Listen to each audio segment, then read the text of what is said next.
Hi, this is JJ from Cuisine on Locale.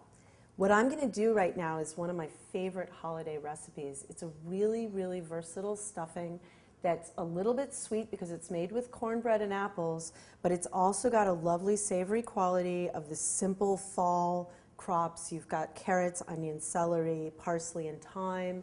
And what makes it special is oysters. It's a really cool recipe and not terribly hard to make.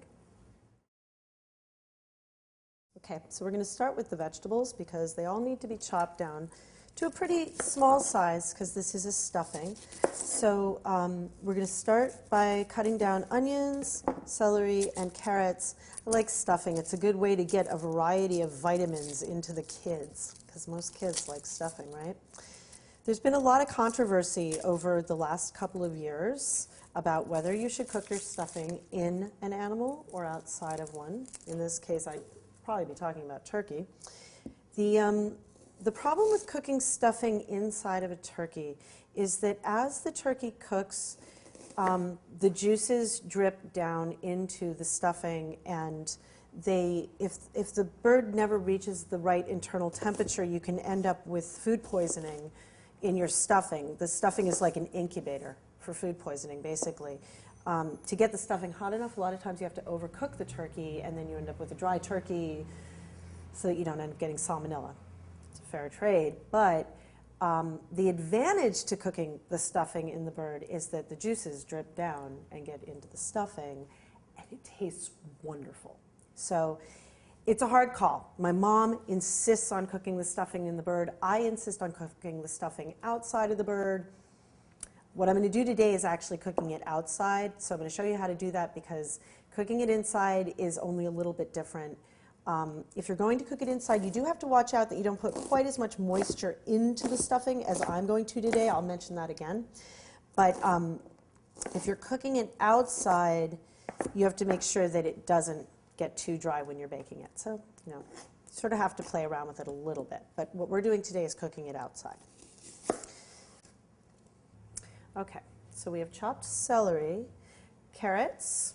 These are really nice local carrots. I won't go into how much more good for you it is to eat a whole carrot than a baby carrot, one of those little peeled ones. Suffice to say, all the nutrients in a carrot are near the surface. You can scrub a carrot with a pot brush, a clean one, obviously. But you can scrub a carrot and get off all the dirt and still get all those nutrients that are in the skin. I really, really encourage you to eat whole carrots.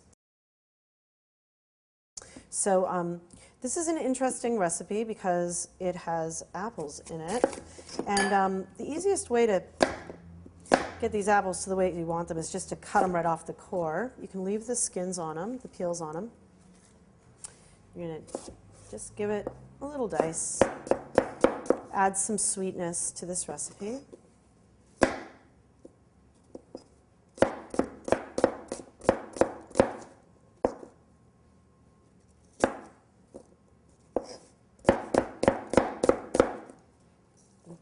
So in a bowl, you mix some sort of crouton-shaped dry bread and some crumbled up cornbread. Cornbread's just about the easiest thing in the world to make. You can certainly make it from a box, but you can also make it from scratch almost as easily. It's like pancake mix. It's one of those things that what's in the box are dry ingredients that you could just as easily have on your shelf at home. Okay, I'm going to put in some onion, some raw onion. I'm going to put in these apples that I just diced. And I'm going to put in some diced parsley. What I do with my parsley is I wash the whole bunch, give it a good shake, and then when I want to use it, all clean already. I don't have to stop what I'm doing to wash a little bit of parsley. But if you're getting your parsley fresh, it's definitely going to need a good wash because it grows close to the ground and it does get very muddy. And I do wish I had fresh thyme, but I couldn't find fresh thyme. And so I'm using a nice organic dry thyme as a flavor in this. Okay, so over here at the stove, what I have is butter. This is a nice area butter, very nice plain unsalted butter. Okay. I'm going to melt 3 tablespoons of butter, a couple of tablespoons, really, of butter in this skillet here. Okay. And in this butter, I can saute now some more onion, some of the carrots. Let's just put in all those carrots, so it's not very many. And some celery.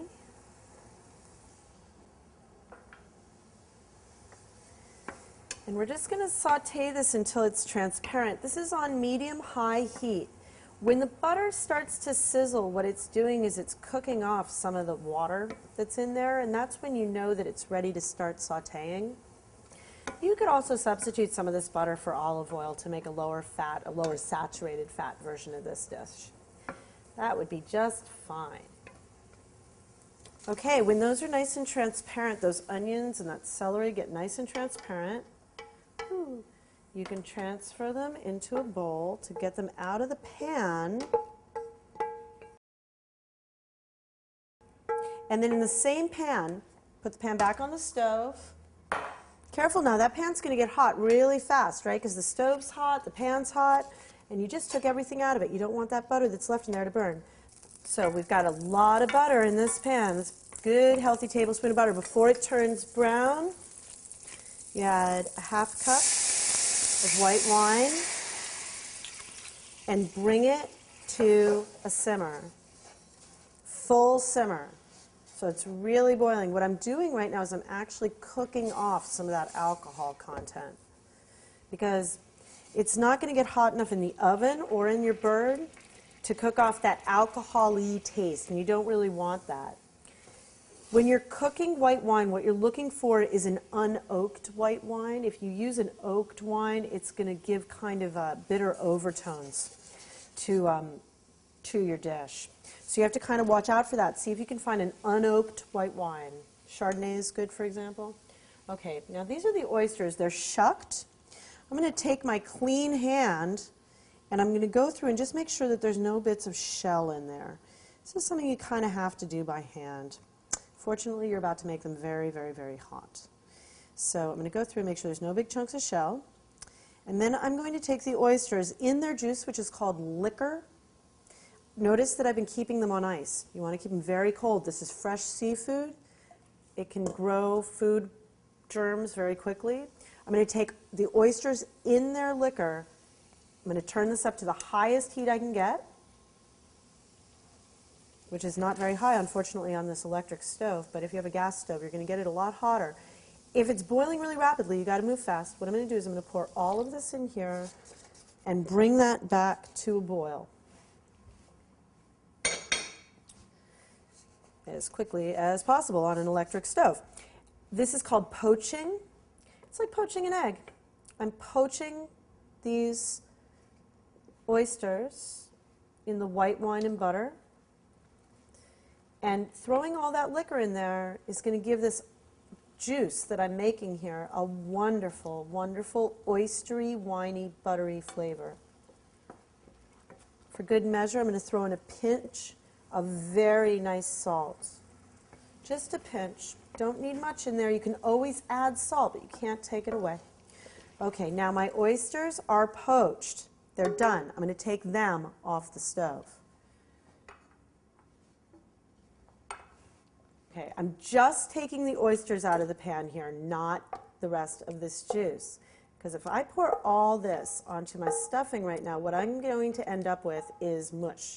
It's going to turn into paste. All the bread and everything is going to just melt down to nothing. So what I'm going to do is I'm going to put this back on the stove and reduce it to get a fairly intensive hit of that white wine and oyster flavor. But I don't want to overcook my darling little sweet tender oysters here, which really are like shrimp or one of those other seafoods that just cook so quickly, and the more you cook them, the tougher they get. So you really just want to poach them for a second, just enough to start them cooking. Don't forget, they're going to cook more inside the stuffing once you put it in the oven. This has been sitting on the stove for a while. It's been reduced now into this gorgeous, gorgeous, almost gravy of oyster and white wine and sea salt and little bits of shell. This is a good opportunity to get rid of some of those little bits of shell. So what I'm going to do is I'm going to pour this over the top of, there we go, over the top of the dressing, adding those vegetables that we sauteed in butter. So there's a lot more butter in there. There's a lot of butter in this dish. I keep saying you can choose to lower the butter if you want to, because I'm amazed at how much butter there is going into this right now. This is my mom's oyster stuffing, dedicated oyster stuffing recipe, and it's maybe a little old-fashioned. Sorry, Mom. Okay, so again, not a problem using your hands as long as they're clean for this. Just very lightly toss it. You don't want to break the oysters, and you don't want to turn this again into goo. This bread is going to be the problem in this dressing. This is going to be the driest point, and that's actually, the cornbread's going to soak up the moisture very quickly. If you're putting this inside a turkey at this point, you don't really need to worry too much about the moisture level in that bread. But if you do want to add a little more moisture, all you really need to do is just add a little bit of boiling water. There's a lot of flavor in that reduced stock. The point is that you want to start with it drier and then add moisture rather than going the other way, because it's very hard once you've saturated that cornbread. Even if you did put in more bread, if the cornbread gets gummy, it's very hard to save it at that point. Okay, so I have a glass baking dish, and what I'm going to do is just take this stuffing and pack it gently. When you stuff a bird, you don't pack the stuffing in. It's all that turning to glue thing. When you pack a dish, you don't stuff it either. You just very lightly pat it in.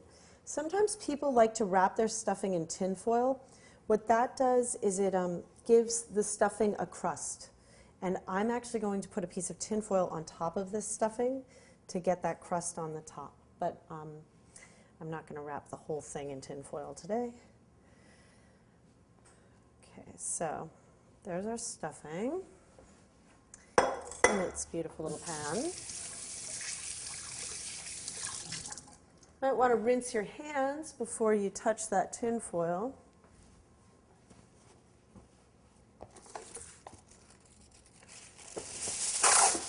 So I'm just going to put this, I'm actually going to press it down on the top so that it does give a little bit of crust to it. You could grease the tin foil if you're worried about it sticking. I don't really care, honestly. If it sticks a little bit, then there's a nice little crusty bit on the tin foil, and I get to eat that. And it tastes good. All right. My oven has been preheating behind me to 350 degrees, but quite honestly, this is one of those dishes that you're probably making at the holidays. You're probably making a bunch of dishes right now, and you can pretty much put this in the oven at whatever temperature it's at. You've got a bird in there, maybe your bird's in there at 400, 425 for a little while. You can put this in at that. Just keep an eye on it, because if you start it hotter, it's going to burn fast. But at 100 degrees, at 350 degrees, what I'm going to do is I'm going to check this in about 45 minutes to see how it looks.